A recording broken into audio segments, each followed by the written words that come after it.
Yeah, you have to have like a voice crack in between it because like whenever the guy was talking in the game. Oh, you mean like Tron? Yeah.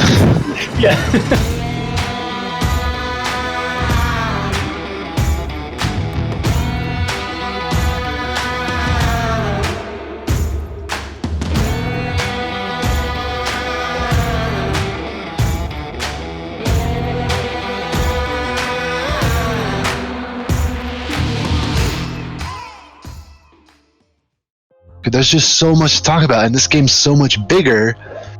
Yeah, it's just the sheer amount of content itself. Yeah. I mean, that's why it took us 2 weeks to get a review out versus 1 week, because at the end of that first week, we had just finished essentially. Well, you finished earlier than me and Silent, but me and Silent had essentially just finished the story at a point where we would really be trying to get the fucking review out. I could talk about this game for at least another hour if I could. I could, but you know, I can't. Yeah, definitely.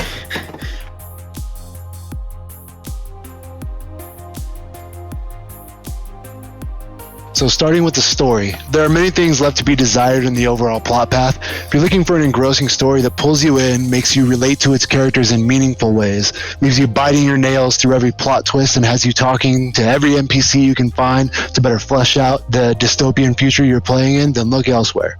The story in Borderlands 3 is simply there to bring the series to a close and keep you moving through its various locations in a somewhat orderly fashion. It's not to say that the story is complete garbage, because it's not. Just temper your expectations and walk into Borderlands 3 with the intent to have a damn good time utilizing the most varied and versatile arsenal in any shooter to date, pretty much, and blast bandits and monsters in their respective faces.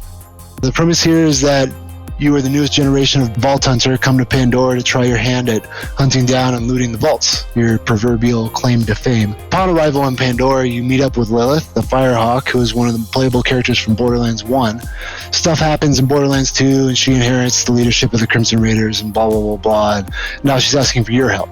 So essentially you begin helping her with a few small things. You get swept into the larger story with her and all the other characters in the game. You get whisked off running around from planet to planet, completing various missions to progress the story, and the story there is about 25 to 35 hours of it, depending on how fast you go through it, how much rush you put on it. The problem with the story isn't the lack of one, though. It's the plot itself, which is almost entirely contrived from beginning to end.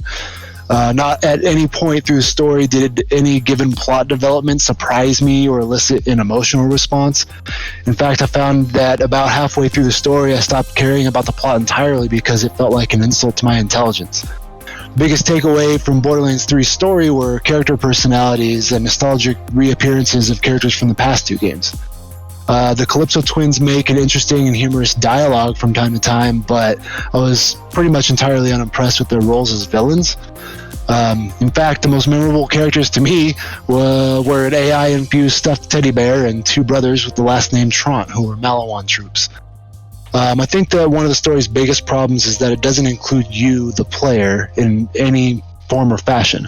Not only are you not in a single cutscene with any of the main NPCs, either talking to them or taking part in anything going on during the cutscenes, but you don't converse with any of them either.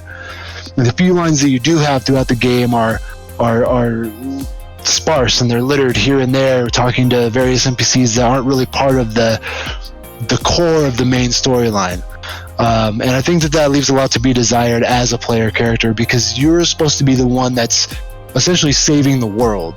You keep seeing these cutscenes where certain characters might be helpless and you're nowhere to be found, but you're the hero behind unlocking all these vaults and defeating all the enemies, and so it definitely is a bit of a disconnect, and they could have done better in that. Totally agree with you that the story was a little weak. It felt like some things were thrown in just to be like convenient to the story. Yeah, definitely felt contrived, right? like they're just like, well, this fits here because, like you said, we want to make it cool. It'll make this whole situation more badass or whatever, right? It'll add more flair to it. So let's just do it. Why not? It's Borderlands. Yeah, and then the fact that your character wasn't in any of the fucking cutscenes, I just thought that was ridiculous. And yeah, like the points where there were characters that clearly needed fucking help, and when the cutscene started, you were standing like right there, but now you're just nowhere to be seen. It felt really weird. Exactly. Yeah. I was said the same thing, but I was gonna say there's a lot of like moments. Like by that I mean it's cool, but I don't care enough to like really give my like wow thing. Just like that's pretty cool. That's about it. That's I just never, like you said, never really got into the story that much.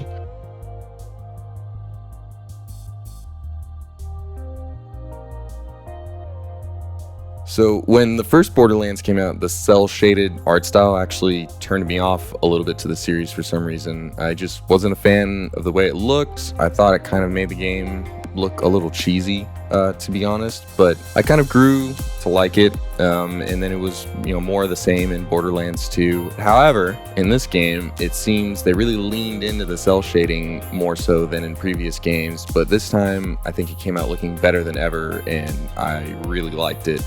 The game received an upgrade from Unreal Engine 3 to Unreal Engine 4, and it was obviously a huge upgrade. The lines and edges of textures have a thicker black stroke than previous games, but there's also more details within those lines and more layers. Like even if you just look at Claptrap from Borderlands 2 versus 3, there's just so much more going on, and some people might say it looks a little busy, but to me it just adds so much more to like the character and the depth of it, and just I thought all that detail was really great. Shading and lighting is also a huge step up from previous games. In Borderlands 2, there was an intense glare on a lot of guns, even if the light source wasn't really all that powerful, and some of the shadows were really exaggerated on characters and other items, but all of that was pretty much fixed. The lighting here works way better and responds to the environment, and shadows and everything like that are all toned down, and even though the cel shading is more exaggerated in my opinion in this game, there's still a lot more realism with the textures in between all that compared to previous games. The haze that was also present in Borderlands 2 is gone and has been replaced by a more natural look here. Things that are far away, you can tell that they're far away, but it doesn't look like it's been, overdone to make it seem like it's farther than it really is, but you can sense that distance.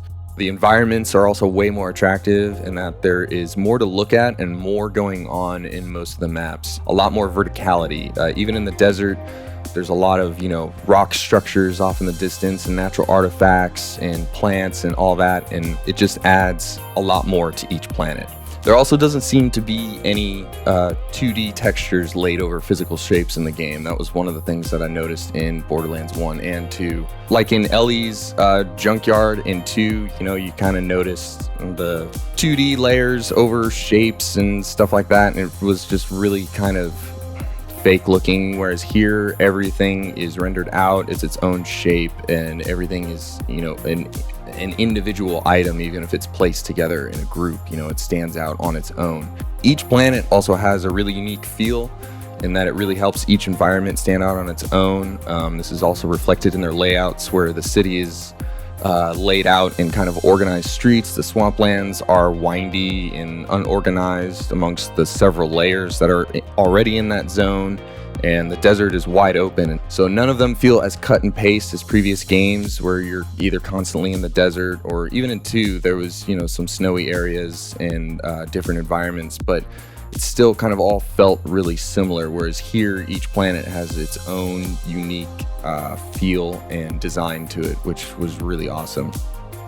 There's a lot of little things that I could point out, like being able to put a trinket on your gun and it responds to your movement, and it was actually visible by your co-op player. And then the swinging bowl on the back of Flack's back, tiny things like that are just kind of scattered all over the map, and I really enjoyed it. Character animations in this game also seem to be a little more fluid as well in both cutscenes and the NPCs and enemies you face on screen. Everything just kind of felt like it moved a little smoother compared to previous games and just looked better overall, whether it was a cutscene or an action that you were witnessing in game.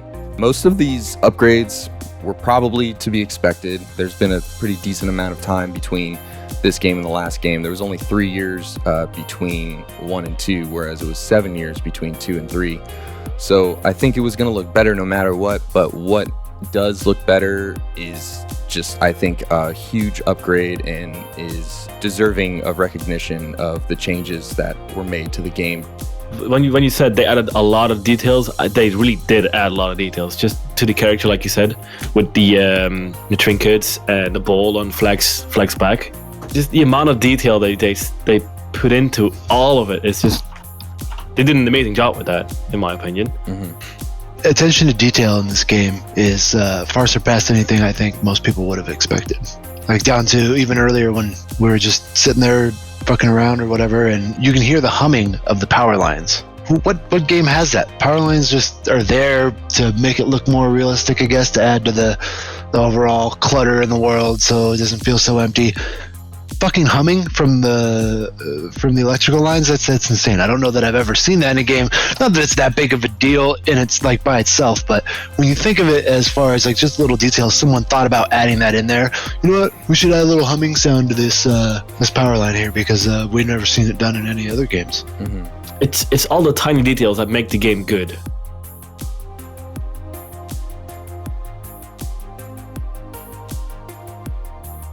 They added a lot of new enemies into the game, especially because, well, the main reason being you travel between systems and planets now. So there's multiple planets you visit, which all have their own native enemies to them. So, for example, Eden 6, which is the home planet of the Jacobs Corporation, there are these native monsters called jabbers. Some nasty fuckers, I tell you something. They're annoying as hell. They're pretty much just intelligent monkeys, I guess, that are capable of using guns, just as Fleck, one of the 4 main characters you can play. He also has a pet that is a jabber, which does a lot of cool things. And there's a ton more of these enemies all around all the different planets. Then going on to the bosses, there's something really worth talking about, because like every game, you have a boss at the end of any major plot of the story. So whenever you hit that one of those points, you gotta fight the boss and then kill him, then go to the next boss, next story point, the usual thing. There's no difference here. But what is different here is that they, in my opinion, put a lot of time into those, and a lot of time and effort into those bosses to make them challenging but still fun. Because there's a lot of games out there that either make them too hard, like just say Dark Souls. Some people like them, some people don't. And then in other games, they make it very easy. So, at that point, you just want to get it over with. I never had that in Borderlands 3. For example, the first boss you fight in Pandora, called Mouthpiece, I didn't even want to kill him the first time I fought him. He was just so much fun to fight against. The music that was playing in the background was amazing, to say the least. And then all the obstacles around it changed when the music changed, so that made it even more fun, I guess, to fight against the boss. And there's a lot more of these bosses all around the planets. I didn't get bored of any of those bosses throughout all those planets. They all had something different, something new to them that just didn't make them boring like some other games would. The main villains of Borderlands 3, the twins, Troy and Tyreen. Basically what I did here is I just compared them with the main villain from Borderlands 2, which is Handsome Jack. You probably heard of him. Which in my opinion still is one of the best villains ever created in a video game. So I compared the twins with Handsome Jack, and Handsome Jack still comes out way on top, because don't get me wrong, I still love the concept of murder streamers, which basically is the twins streaming murders online on the EchoNet, I guess, is the internet on Pandora at first, and then slowly they go to they stream on Eden 6, they stream on all the other planets, and eventually they are big enough to be known throughout all the big companies like Jacobs and Hyperion and so on, striking deals with them to get new vault keys and stuff. But other than that, that's about it. Like, they could have done so much more with these main characters that I didn't see there in the game. I like when they didn't do what they did with Handsome Jack, and is make a lot of lore background. I know some people don't like the lore of some things. They just want to keep it simple, play the game, fight monsters and so on. But for me, I want some lore to at least the main villain and see what happens as the background. I think they should have done a lot more with the main characters there. I agree with you on Troy and Tyrene. I feel like as like enemies, the idea behind it was kind of cool, like you were saying, like that they're essentially murder streamers or whatever. But I kind of got lost on me because while it was fun for a little bit when they first started off and they were bantering back and forth, and you get these like streams where she's like, all right, fans, we're going to do this and we're going to do that and blah, blah. And he's got the camera kind of following her around. But that personality trope, you don't really see anything other than that in them. Maybe at the very, like near the end of the game, as the story takes a different approach to certain things or whatever, you might see a different side of them, but it's like that's all they are, is this internet personality, and it never once feels like there's a reason for them to really be so hell-bent on destroying the universe. They want to open the vaults, they want ultimate power, but there's no reason why. You don't get any perspective on that till closer to the end of the game, you know what I mean? And that kind of like leaves me going like, well, they're just a voice, they're filler. You know what I mean? And if your main enemy feels like filler in a game, then there's no motivation that you find as the player character to like go out and deal with these guys. It definitely didn't feel like not like Handsome Jack. That's going to be a hard one for them to top. Handsome Jack has always been a character that had something special that a lot of other evil characters never had. And like you said, topping someone like Handsome Jack is not going to be easy. I was gonna say, well, hell, they even expand on Handsome Jack's backstory here, and to me, it makes him all the more interesting of a character. Yeah, and, you know, especially compared to what we're given as backstory for the main baddies in this game. It's just like, oh, like, was that supposed to make me feel something, you know, at the end? Because it really didn't. Yeah. So, like what they did with Handsome Jack, they should have done with the twins. Like, give us like just secret backstories, you know, like do some side quests where they tell you about, you know, what did they do before they became murder streamers. Because so far I have no clue what they did. Well, they do, but you don't get that information till the end of the game. And then it's like it's beyond the point where it actually matters towards your goal. Like you're like, oh, you kind of, at that point it's almost like you almost see it coming when you get to that point before you actually get the in-game information that this is what's going down.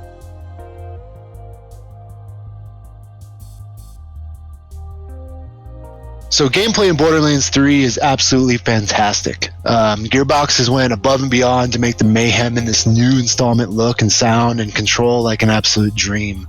Borderlands has always been a pretty simple gameplay loop: shoot, kill, loot, reload, repeat. That's a little difficult to iterate on because the loop itself is what makes the game so entertaining and easy to come back to. I mean, it's what kept us playing Borderlands 2 for like 7 years, over and over and over. However, since it's been about 10 years since the release of Borderlands 1, Gearbox has taken the formula and modernized it a little bit. If anyone here is Borderlands veteran, then maybe you can recall how unwieldy the weapons have been in previous versions. Borderlands has always had a ludicrous amount of weapon possibilities with its random gun generator, creating some of the craziest shit imaginable, but the guns are always a little unwieldy. However, in this installment, Gearbox has done a much better job of that. They've tightened up the gunplay. Every gun feels tight and controlled. They have, varying degree of handling and recoil and so on and so forth, but everything is in such a manner that once you've used it a little bit, you can predictably compensate for those little flaws and quirks that the weapon has. And I think that's a good thing, because then it actually feels like a well fleshed out weapon that is different from all the other ones, and you can learn to grow around that weapon rather than just shooting into the wind and hoping you hit something. So the guns feel tight, they feel purpose built. No matter how insane the firing mechanics are, the gun feels like it's had a fine-tooth comb worked over it to get all the kinks out. So they've done a lot of things to improve over previous games. Like I said, they've modernized the game now. They've went out of their way to record 7,500 different gun sounds, as opposed to Borderlands 2, which only had 300 different sounds recorded for guns. That is absolutely insane. You can transition now from sprint into a slide, and this is pretty much becoming a staple in almost all shooters, and it feels right at home in Borderlands. It's extremely satisfying to be able to slide into a position of cover or slide up to an enemy's ankles, aim at their face, and blast them away with a shotgun. Later in the game, you even unlock special modifiers that add unique buffs to your slides. Mantling has found its way into Borderlands, which is a welcome addition to the game that has you traversing environments vertically and laterally, often simultaneously. Skill trees have modifiers now, special unlocks that don't require you to spend points on them exclusively, but if you spend enough points in a given skill tree, then you can modify how your action skill works in a way that gives you more options when customizing your build, which also makes hunting down that perfect bit of gear, of weapons and class mods and so on and so forth to get the exact perks that you want more satisfying and really lets you tailor your character how you want. We have the ability to customize our rides in even more ways than we had before. New rides that we didn't have in the other games. Skins for everything. There's skins for heads, outfits, echo devices, weapons, vehicles, you name it. Once you get to the end of Borderlands 3 story, you unlock Guardian ranks, which is a return of badass ranks from the previous game, just renamed. You unlock specific perks such as reload times, shield capacity, maximum health, so on and so forth, and it incrementally boosts those stats. But the cool thing about Guardian ranks is that carries over to your next character, actually across all characters. So you complete the game, you get to level 50, you unlock a few badass ranks. When you start a new character at level 1 at the beginning of the story, they're level 1 character and they don't have any skills yet, but they have those perks, that extra shield capacity and health and recoil reduction or weapon accuracy and so on and so forth. What they do differently in this one that they didn't from the Borderlands 2 is that there's specific perks that you unlock by spending X amount of points in any given tree. So if you spend certain points in a tree, you might unlock the ability to aim down sights when you are fighting for your life. Map sizes were absolutely fucking insane. Like, I mean, there's already several planets you can go to, and if there were just like 3 or 4 zones on each planet, that probably would have been, even that in and of itself would have been a lot of content and area to explore. But some of these maps have like 10 or more zones for you to explore, and each one's different from the last one. And it's just an insane amount of space to cover and explore compared to previous games.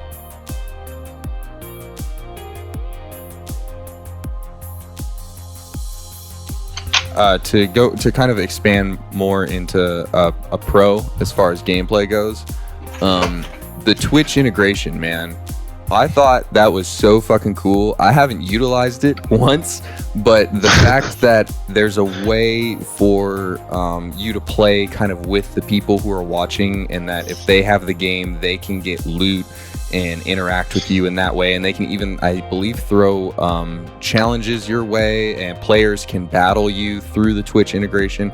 I think that is so cool, and that is just, I think, a new concept that I would like to see in more games in the near future, you know, because it gives people more of a reason to watch you play the game, in that they can be more interactive, and that they can actually get stuff from watching you play the game, which is, you know, it's more beneficial to the character, or to the person watching. That's a whole new level of integration for streaming. Like that's a whole new level that other games haven't even touched on. Yeah, dude. Haven't so seen the Echo anything Quest similar to it. Yeah, the Echo Quest extension says viewers can inspect your Vault Hunter's profile, gear, skills, and Guardian rank. Even better, interactive events can occur, allowing them to earn loot you discover in rare chests, celebrate in your leveling, and even control a badass. They can take control of a badass enemy that you encounter while you're out, you know, fucking shit up on Pandora or whatever, and they can play that badass. Like that's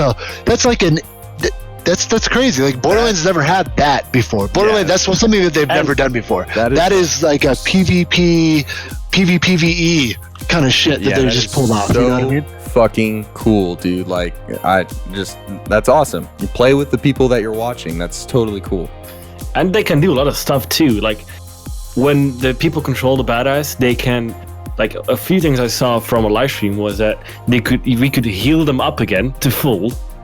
we could give him shield or like the extra like armor that some things have. The Goliaths can like go raging and stuff. You can give him the raging perk too. Oh shit. Like there's a lot of stuff you can do with like fucking up the streamer. Well, not only that though, but when you come across the badass, like, and it asks like if someone who's viewing wants to participate, it'll show the viewer's name to replace the badass name. Yes, You know what I mean? it does. Ooh, Like, man. that's fucking cool too. Like, what the fuck, man? Like, they just snuck that shit in there too, because they talked about it a little bit, but I forgot about it almost till I was just going through the settings in the game one day, just checking everything out, going, holy shit, there's a lot here. It's like you said, they just kind of snuck it in there, like, oh hey, we got this fucking cool thing that's not in any other game right now. I mean, you get like special Twitch Prime loot every now and then, and I think there might be a couple other games out there that you can do something through Twitch, but it's not to this extent. Not join a game that you're watching and play an enemy level shit, you know? Like, that is just so fucking cool, man. Borderlands, I think, has really started something.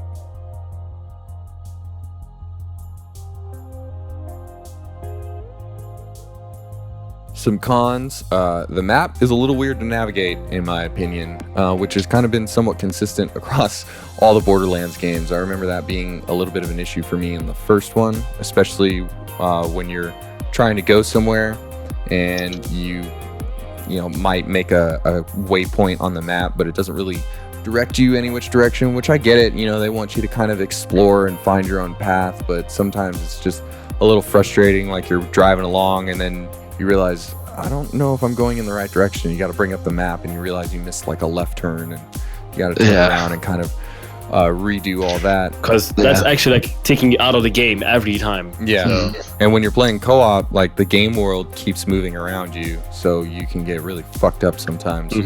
And then also staying on the map, sometimes it's hard to coordinate with other players on where to go if you're at different points in the map, because you can't share waypoints. Like, if you put a waypoint on the map, your teammates can't see it, which is a major misstep in my opinion.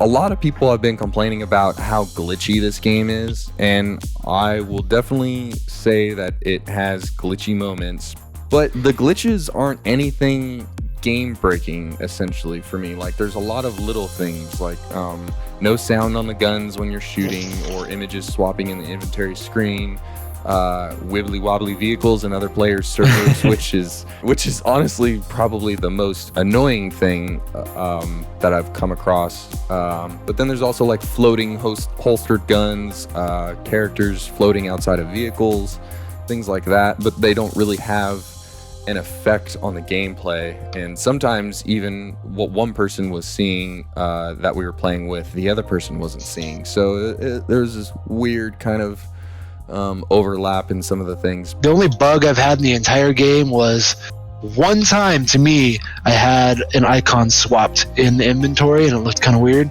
And then one time I had the audio drop out, but all I did is like leave the game and come back in from a multiplayer session and my audio was fixed. And that's it, man. I've had wonderful luck with this game, running absolutely beautifully, well optimized, high resolution, low, like good frame rate, everything. I've not had any issues, man. It feels like it's been out for over a year already, as far as that's concerned. Yeah. The only major glitch I think we came across was Silent. Your game didn't save properly, or it got corrupted. Yeah, so I was going to talk about that. Yeah, you got taken back like 5 or so levels, but luckily it was right in the beginning. But still, yes, luckily it was in the major beginning and fuck up. not like 2-3 hours in. Because if it happened then, I don't know what I would have done. And then the wibbly wobbly things with the car is basically, whenever you join somebody else's game, the car just handles differently. Yeah, just was totally like almost uncontrollable, or at least the mono wheel. And then the other cars seemed to have more sensitivity, and so they would kind of like wiggle back and forth as you were trying to straighten out, because it was like overcorrecting almost. It's because because you steer with the fucking camera. Yeah. I guess that's one thing that now that we're getting into it, that's the con for this game, is I hate that you steer with the camera for the vehicles. It'd be much better to steer with WASD. Yeah, for real, because then you could aim with the gun without having to worry about turning. Yeah, just like a tank with a turret. Yeah, exactly.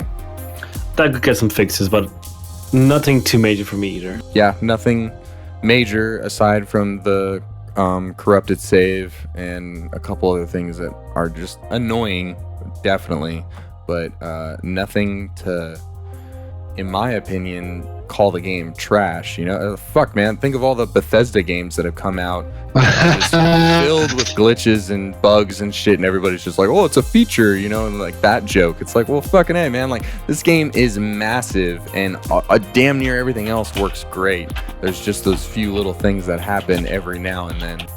Just small things, not really worth complaining about or holding on to.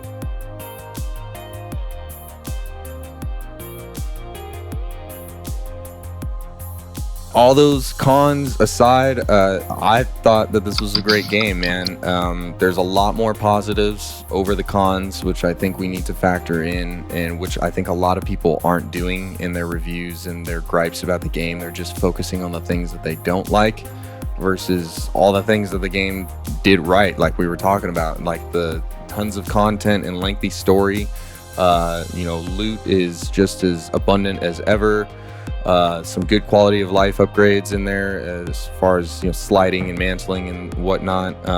Lots of enemies. Enemies scale with you. Loot instancing. Graphics were better. Huge maps. Multiple zones. Continued progression after game end. Twitch integrated. It's not a perfect game for sure, but I'd give it a solid 9 out of 10, man. Going on to what God has been saying.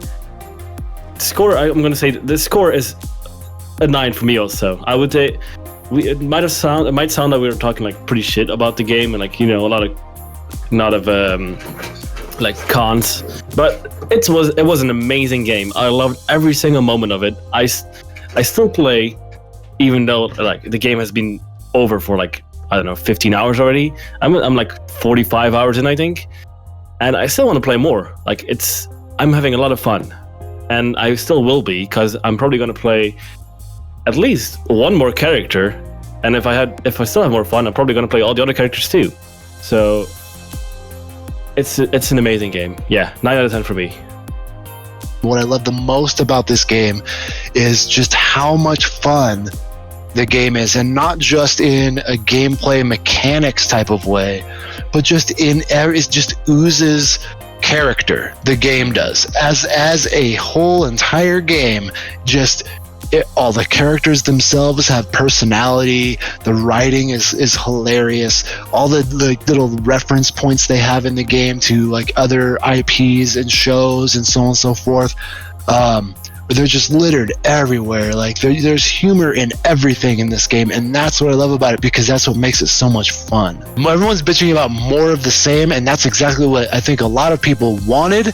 And even the people that are bitching that there's more of the same, I know for a fact, no matter how much they bitch about it because they want to be negative Nancy's and look for something to complain about, they still enjoyed every minute of playing this game. Mm-hmm. To me, it's everything I wanted it to be and more. The only real caveat for me is the story, and to be honest with you, like, I don't care that much because it's a game to play. It's not a game for me to be like engrossed in the story. Like I said before, at some point we were talking and I said it's not God of War, but it's a great game. It's a 10 out of 10 for me personally. I think that critically, I suppose it's got to be at least a 9 out of 10 or a 9.5. I'm just gonna say 9.5.